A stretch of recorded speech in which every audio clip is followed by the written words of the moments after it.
Eu entrei pela porta lateral da casa dos meus pais e ouvi a minha mãe rindo de mim. A varanda da frente ainda estava entulhada com aquelas cadeiras dobráveis enferrujadas do churrasco de 2 semanas antes, então dei a volta. A porta lateral rangeu do mesmo jeito de sempre, o corredor cheirava a terra de vaso e tinta velha, e eu ainda estava com as chaves na mão, e um tênis meio saindo do pé quando ouvi a voz do meu tio Dean vindo da cozinha. Dean é irmão da minha mãe, o tipo de homem que adora falar baixo, só para obrigar todo mundo a se inclinar para ouvir. Ele só aparece aqui para se sentir importante. Veio uma pausa curta. Curta demais para parecer dúvida, longa o bastante para virar escolha. Minha mãe escolheu. Minha mãe sempre foi fácil de reconhecer pela risada. Quando acha alguma coisa realmente engraçada, ela solta um riso curto pelo nariz no fim. Coitado. Ele acha que dinheiro faz dele família. Eu parei no mesmo instante. Não foi nem choque. Foi como se o ar tivesse saído primeiro e o resto de mim tivesse ficado para trás tentando entender. Então eu entrei. Minha mãe se virou, perdeu a cor na hora. Dean baixou os olhos para o chão, como se as migalhas no azulejo fossem a coisa mais interessante da casa. Você tem razão. É por isso que esta família nunca mais vai ver $1 meu. Eu não gritei.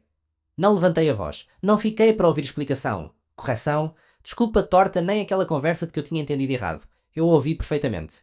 Virei as costas e saí antes que qualquer um dos dois achasse um jeito de se reorganizar. Meu nome é Garrett, tenho 31 anos. Trabalho como supervisor regional de contas numa empresa de equipamentos comerciais em Columbus, Ohio.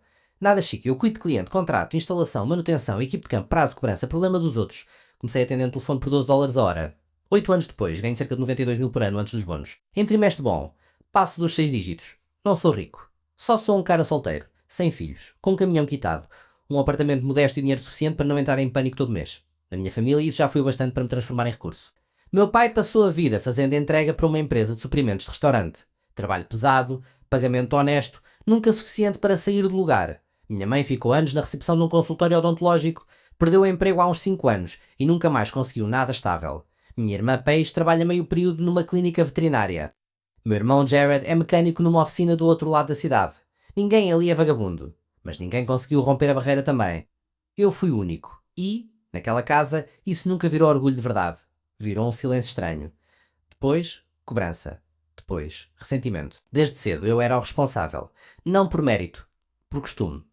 Se alguma coisa precisava ser resolvida, caía no meu colo. Paige era a caçula, sempre protegida. Jared era o filho do meio, quieto, especialista em desaparecer da sala antes que sobrasse tarefa para ele. E eu era o mais velho, o que na prática significava ser tratado menos como filho e mais como um funcionário da família. Garrett, vê isso pra mim. Garrett, fala com seu pai. Garrett, você pode ir lá? Garrett, resolve antes que vire problema. Na época eu achava que aquilo era confiança. Hoje eu sei que era comodidade. Eles se acostumaram a me usar. E gente acostumada raramente agradece. O que mais doeu naquela fala da porta lateral foi o que vinha por trás dela. Eu tinha passado os 6 meses anteriores bancando metade daquela família em silêncio. Sem anúncio. Sem planilha. Sem cobrar favor.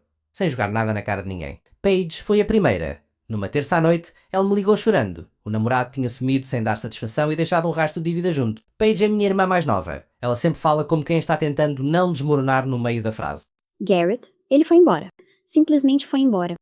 E eu não consigo mais pagar o cartão. Eu estou tentando, juro que estou. Mas o mínimo já passou. Meu crédito vai afundar. Quanto deu? Não importa. Paige, 4.000. me manda a conta. Não, eu não te liguei pra isso. Me manda. Ela mandou. Eu cotei o valor inteiro naquela mesma noite. Você pagou tudo?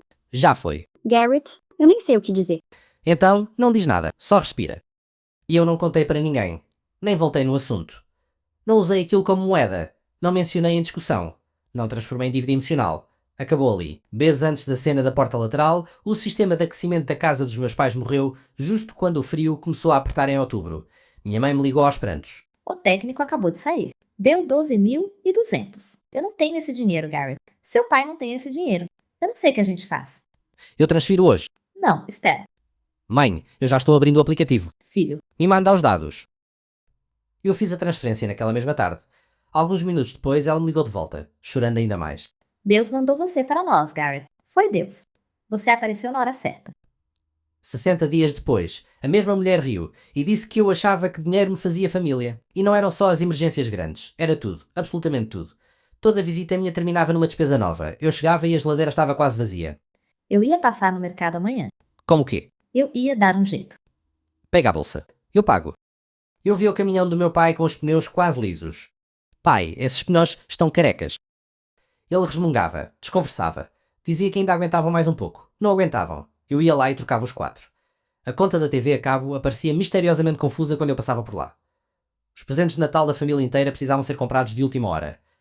A comida dos feriados precisava de reforço. A carne, os acompanhamentos, as bebidas, metade da mesa quase sempre tinha saído do meu bolso. Eu era o motor silencioso daquela casa, e ninguém dizia isso em voz alta porque se dissessem, teriam de admitir o tamanho do meu papel. O pior é que os sinais já existiam havia tempo. Eu só não queria enxergar. Uma tarde, ouvi minha mãe ao telefone com uma tia minha. Ela não sabia que eu estava ouvindo. Ele adora lembrar as pessoas do que faz por elas. Era mentira. Eu nunca mencionava dinheiro, a não ser quando alguém me perguntava diretamente. Mesmo assim, deixei passar. Falei para mim mesmo que era cansaço, amargura, frustração, qualquer coisa menos verdade. No dia da ação de graças, Dean também fez uma piada na mesa.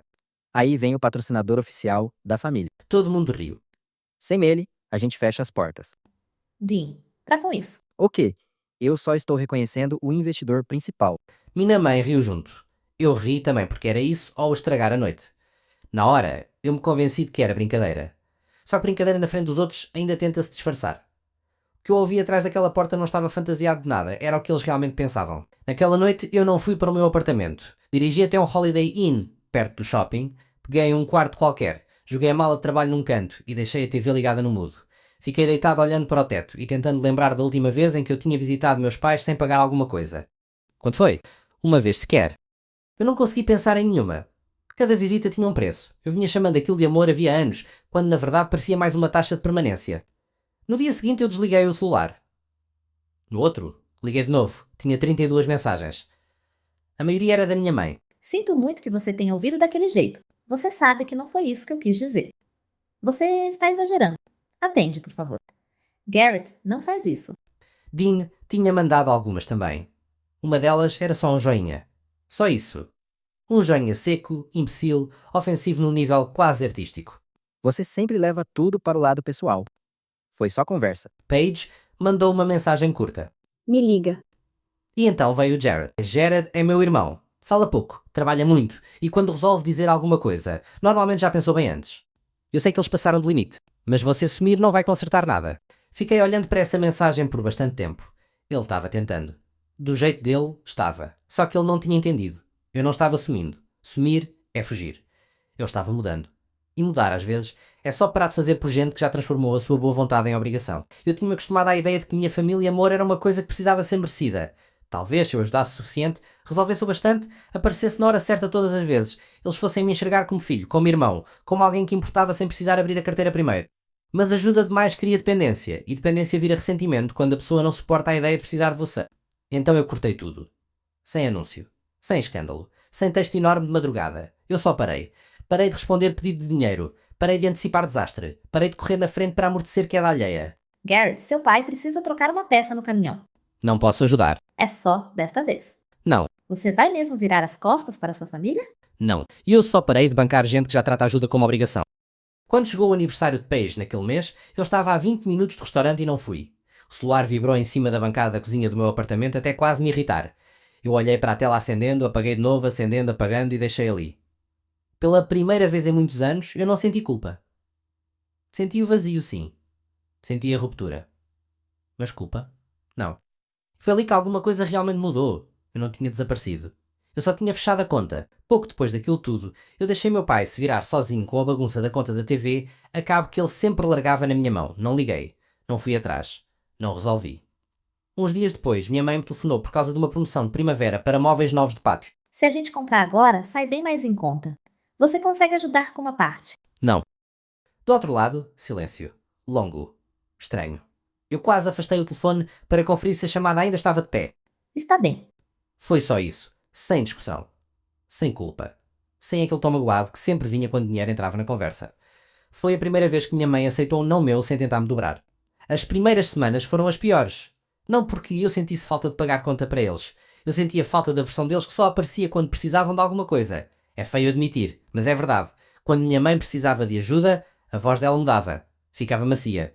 Quase doce. Meu querido, você sempre salva esta família. Você é a base de todo mundo aqui. A emergência passava. E eu voltava a ser parede. Então, quando eu deixei de ser o cara que consertava tudo, também perdi a única forma constante de carinho que eu recebia deles. Eu comecei a ficar mais sozinho, mas não de um jeito triste, de um jeito necessário. Ia para o trabalho, voltava para casa, fazia alguma coisa para jantar, deixava jogo passando na televisão e dormia. Nos fins de semana, eu ia para a academia ou dirigia até ao reservatório, estacionava o caminhão, baixava os vidros e ficava ali um tempo sem ninguém me pedir nada. Eu não estava sofrendo, eu estava reaprendendo a respirar. Depois de anos sendo o contato de emergência de todo mundo, o silêncio pesa de um jeito esquisito. Primeiro ele assusta, depois ele limpa. E foi ali que eu percebi uma coisa que me incomodou mais do que eu queria admitir. Na minha família eu não sabia ser ninguém além de útil. Sem isso, sobrava só eu. Só Garrett. No começo eu nem sabia se isso bastava. Depois descobri que bastava. Sim, não foi um rompimento bonito. Só foi esfriando. Menos mensagem. Menos foto no grupo da família. Menos conversa. Paige me bloqueou por um tempo e aquilo me pegou mais fundo do que eu esperava. Não porque eu falasse com ela todo dia, mas porque era a confirmação de que para alguns deles eu só servia enquanto servia. A primeira mudança de verdade veio numa terça-feira à noite, quando meu pai me ligou. Meu pai quase nunca liga para conversar. Homem de estrada a vida inteira, sempre falou como quem mede cada palavra antes de gastar. Como foi teu dia?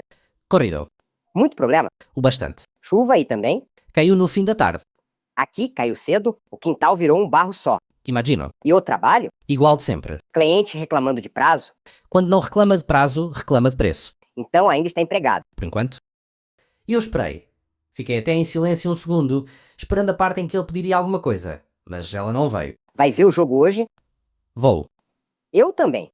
Quem você acha que leva? Se a defesa acordar, a gente tem chance. Essa defesa nunca acorda. Então sofre até o fim, como sempre. Nós ficamos 40 minutos falando de nada importante. Basquete, gasolina, trânsito, o cachorro do vizinho. E foi a melhor conversa que eu tive com meu pai em anos. Uns dias depois, minha mãe me mandou a foto de uma torta. E usei a receita que você me mandou no ano passado. Desta vez não ficou horrível. Isso já é progresso. É engraçadinho. Parece boa. Está melhor do que a última. Fiquei olhando para aquela foto mais tempo do que devia. Era uma coisa pequena. Mas era dela. Não era pedido, não era cobrança, não era pretexto. Era só uma foto torta. Depois de meses em que tudo soava em terceiro, uma coisa simples assim batia diferente. Eles ainda não tinham-me agradecido por tudo o que eu tinha feito. Não de verdade. Mas começaram a me tratar menos como um colchão para queda e mais como alguém que talvez eles quisessem por perto. Depois de tanto tempo sendo tratado como máquina de resolver problema, aquilo parecia pouca coisa. Não era. Para mim, era água fria no dia mais quente do ano. E foi exatamente nessa hora que Dean resolveu se meter de vez. Meu tio Dean nunca foi homem de carregar nada além da própria opinião. Chegava atrasado em todo evento, fazia um brinde comprido que ninguém tinha pedido e sumia antes da limpeza. Não levava prato, não ajudava a arrumar, não assumia nada. Mas adorava falar como se enxergasse a família melhor do que todo mundo. E, pelo visto, ele não suportou ver a dinâmica mudar quando eu deixei de ser o caixa automático da casa. O primeiro aviso veio na Páscoa e eu não queria ir. Ainda estava tudo cru demais depois da cena da porta lateral. Eu já tinha decidido passar o domingo sozinho, com comida pronta e basquete na televisão, quando Jared me ligou. Vem hoje? Não sei. As coisas esfriaram. Paige quer falar com você. Ela falou isso? Do jeito dela. Falou. Só vem. Eu não confiei totalmente. Mas fui. No fundo, uma parte de mim ainda queria acreditar que eles estavam prontos para parar de me tratar como vilão numa história em que eu só tinha feito ajudar. Assim que eu entrei, Dean me viu e abriu aquele sorriso de quem já vinha ensaiando a própria graça havia meia hora. Olha só quem apareceu, nosso pequeno Rockefeller. E eu passei direto. Cuidado aí, gente. O patrocinador sentou, a conta chega já já. Sentei-se sem olhar para ele. Peguei comida. Fiquei na minha. Mais tarde, alguém comentou sobre uma viagem para a Flórida no verão. Ah, então pronto. É só o Garrett reservar tudo. Já virou tradição, não virou. E eu nem precisei responder. Dessa vez meu pai cortou antes. Chega, Dean. Foi baixo. Foi simples. Mas foi claro. E aquilo era novidade. Dean só deu um sorriso torto, enfiou mais comida no prato e agiu como se não tivesse ouvido nada. Mais tarde, eu fui para a cozinha pegar água e ouvi meu nome antes de cruzar a porta por inteiro. Dean estava falando com a minha mãe num tom baixo, venenoso, daquele jeito de quem quer parecer razoável enquanto enfia faca. Ele está fazendo isso para controlar vocês. Está segurando dinheiro para mandar em todo mundo. Esse silêncio dele é arma. E essa generosidade toda nunca foi amor. Sempre foi poder. Minha mãe não dizia nada, só torcia um pano de prato entre os dedos. Eu parei no batente por um segundo. Depois entrei. Minha mãe se assustou. Dean nem piscou, nem mudou de cara. Virou direto para mim. Você acha que porque pagou umas contas é melhor do que esta família? Eu não respondi. Nem olhei para ele. Olhei para a minha mãe e esperei. 1 segundo. 2. 3. Nada. Ela não me defendeu. Não discordou. Não pediu para ele calar a boca. Então eu virei e saí da cozinha. Mais tarde, do lado de fora, Jared veio falar comigo perto dos carros. Ele tem inveja. De quê? De você ter dado certo. Só isso? Para gente como ele, isso já basta. Dean vai falando como se fosse grande coisa. Porque falar é a única coisa que ele faz bem. Vive na mesma casa alugada com a namorada há anos.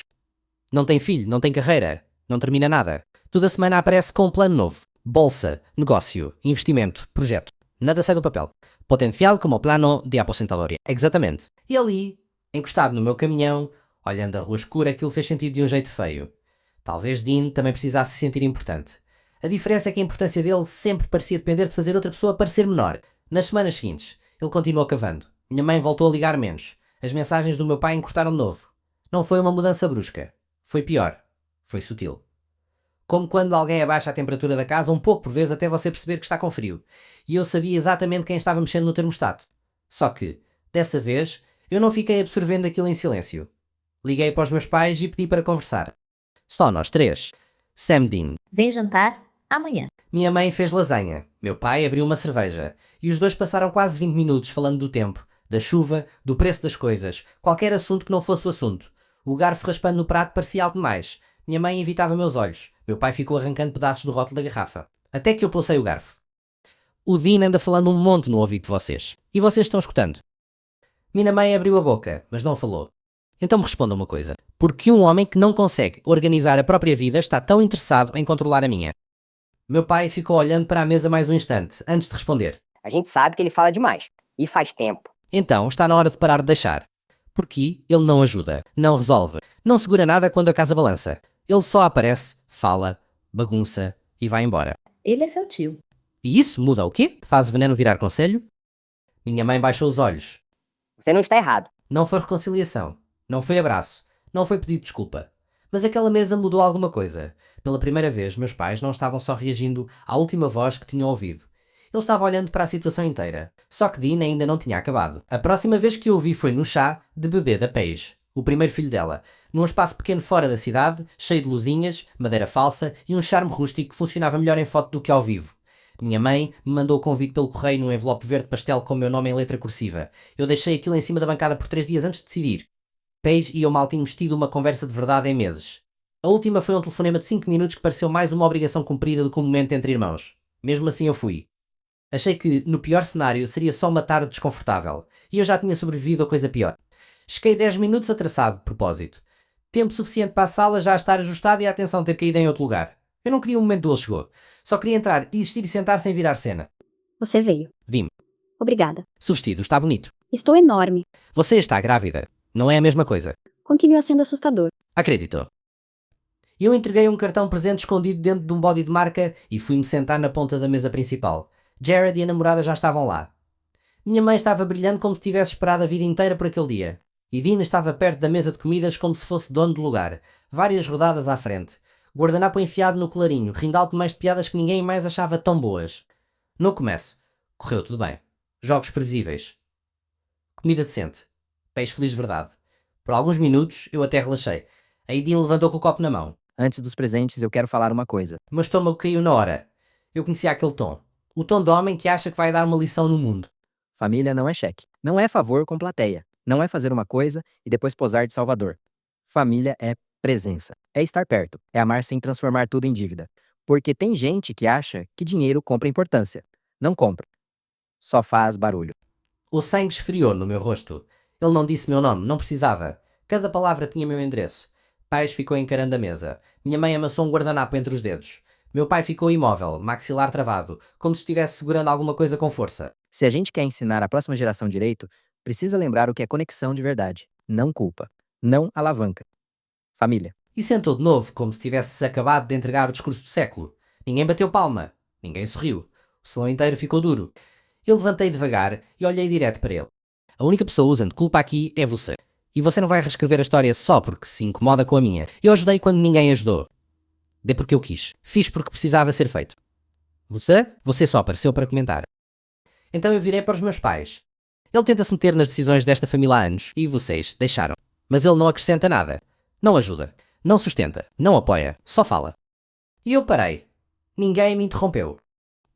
Eu não vou continuar me defendendo por ter feito a coisa certa só porque ele nunca foi capaz de fazer o mesmo.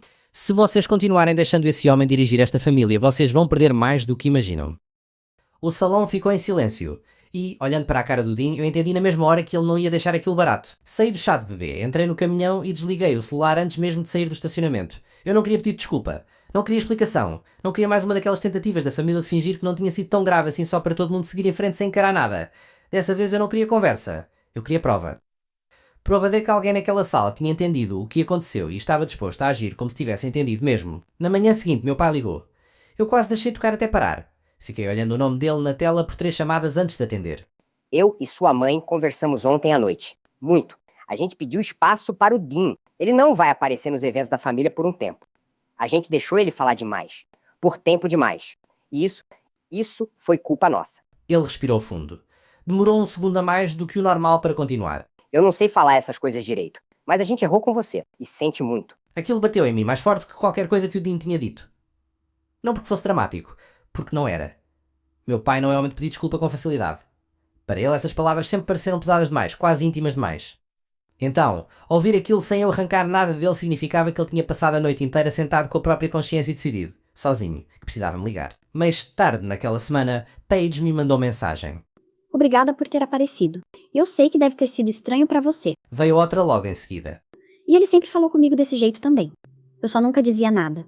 Não era cura, não era final feliz, mas era alguma coisa honesta, e eu já estava aprendendo a reconhecer a diferença entre honestidade e conveniência. Uns dias depois, minha mãe me ligou. Você comeu. Comi. Comida de verdade ou aquela coisa triste que você chama de jantar quando está com preguiça? Hoje foi comida de verdade. Então, ainda existe esperança. Você me criou bem. Mais ou menos. Não teve tensão. Não teve comentário torto. Não teve Dean pairando em cada silêncio. Era só uma conversa entre mãe e filho. O tipo de coisa que devia ser banal. Mas, depois de meses do jeito que tudo tinha ficado, aquilo parecia quase improvável. Depois veio um almoço, um jantar de domingo, uma saída para sorvete no meio da tarde. Um dia meu pai ligou de nada. Está ocupado. Depende. Sua mãe quer ir naquele lugar perto do rio. Agora. Agora. Estou indo. Era simples. Tão simples que quase doía. E talvez por isso mesmo tivesse tanto peso.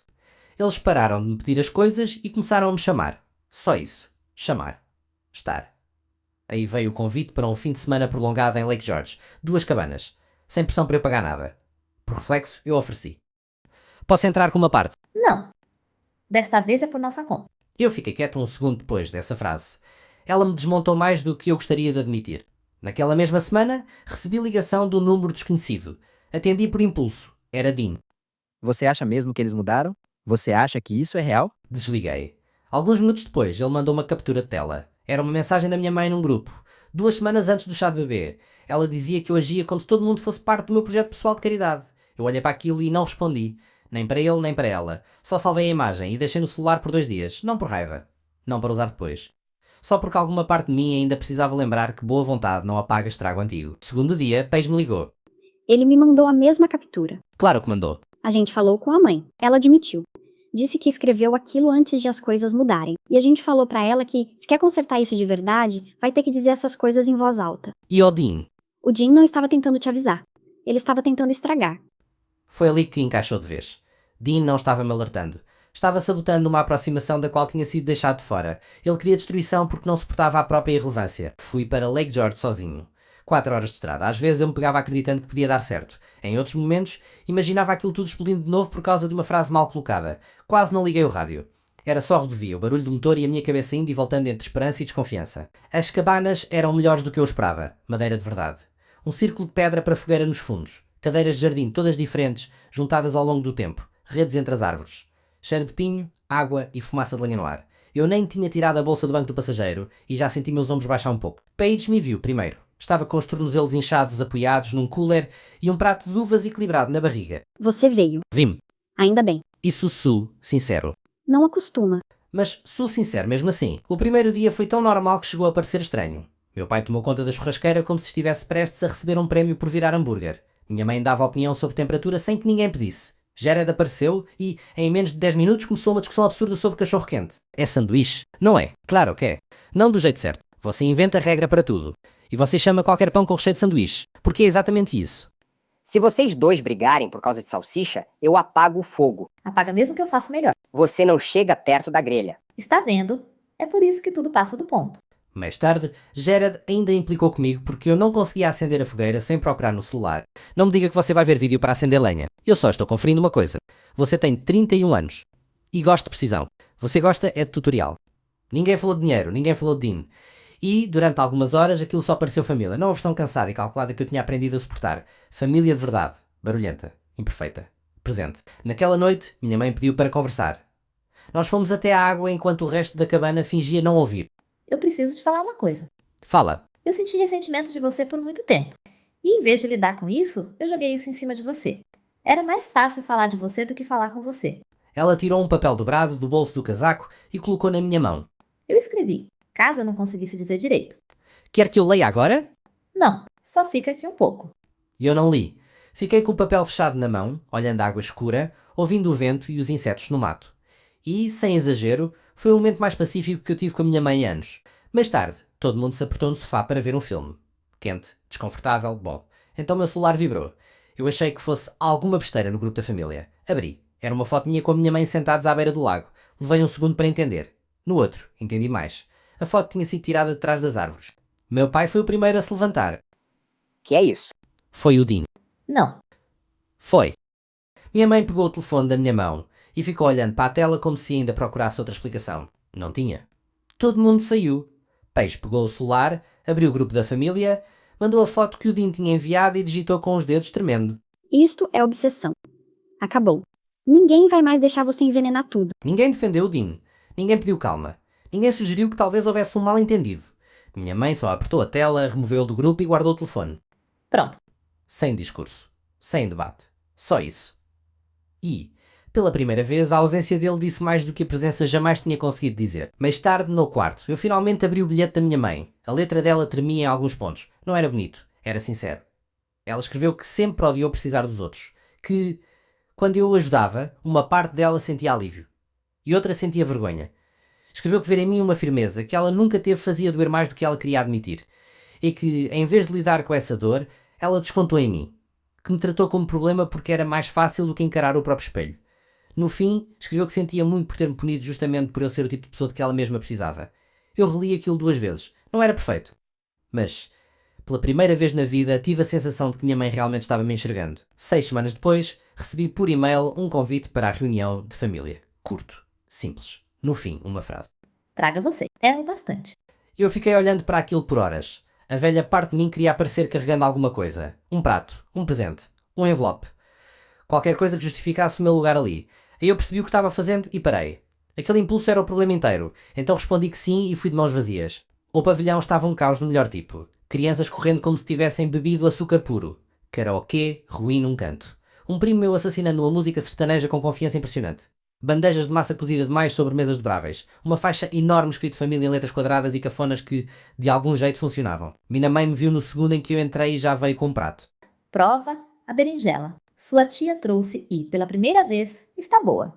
Isso parece histórico. Então, respeita. Não teve comentário sobre dinheiro. Não teve subtexto. Não teve armadilha. Era só a minha mãe mandando eu comer. E aquela simplicidade quase me desmontou do melhor jeito possível. Depois que todo mundo comeu e o barulho baixou, meu pai se levantou com um copo de limonada na mão. Não fez cena. Não pediu atenção 2 vezes. Só limpou a garganta e esperou. Este ano foi duro. E a verdade é que a gente fingiu coisa demais por tempo demais. Não dá pra consertar o que a gente não encara. Então, vamos fazer melhor. Ele levantou o copo um pouco mais. E as pessoas que continuaram vindo mesmo quando a gente deu motivo pra elas não virem. Ele olhou para mim na última frase, não sorriu. Não transformou aquilo num momento. Só olhou. E eu entendi. Ninguém mencionou o Dean. Ninguém precisou. A falta dele já ocupava o espaço inteiro sozinha. Mais tarde, Paige sentou ao meu lado num banco perto do fim do pavilhão. O bebê dormia no ombro dela enrolado num cobertor rosa, soltando aqueles barulhinhos de recém-nascido que parecem um gatinho tentando descobrir como respirar. Esta é a primeira reunião de família que eu realmente gostei. Gostei de verdade. Não só aguentei até o fim. E eu sei. E olhei em volta. Não tinha conversa de canto pronta para machucar alguém quando essa pessoa saísse de perto. Ninguém atuando. Ninguém calculando. Era só família. Alta. Bagunçada. Ainda aprendendo. Mas presente. Aquilo não consertou tudo. Ainda existem momentos em que velhos hábitos tentam voltar. Às vezes minha mãe fala alguma coisa com uma aspereza a mais e eu sinto o peito apertar do jeito antigo. Paige ainda não me liga tanto quanto eu gostaria. E ainda existem silêncios entre mim e meu pai que duram um segundo além do confortável, como se nós dois estivéssemos pensando na mesma coisa sem querer ser o primeiro a tocar nela. Não é perfeito. Talvez nunca seja. Mas a base mudou. E isso muda tudo. Durante anos eu achei que precisava levar alguma coisa nas mãos para merecer estar ali. Dinheiro. Solução. Socorro. Alguma prova de utilidade. Naquele dia eu cheguei sem nada. Sem bandeja. Sem envelope. sem cheque. Só eu. E, pela primeira vez, isso bastou.